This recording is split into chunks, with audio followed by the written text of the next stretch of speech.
Вземаш решение и си мислиш, че ще ти олекне. Но не става така. След избора идват последствия.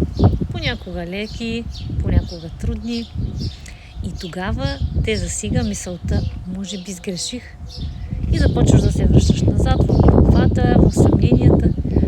Но реалността е всъщност, че няма грешен път. Има път, по който вървиш и се връщаш към себе си.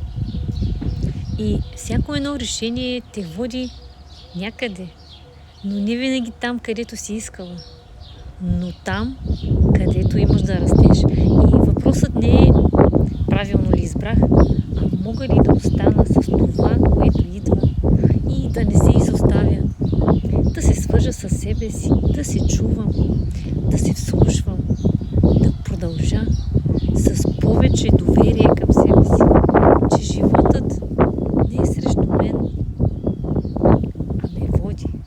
И ако искаш да се научиш да вървиш така, без да се губиш по пътя, ела, ще те очаквам.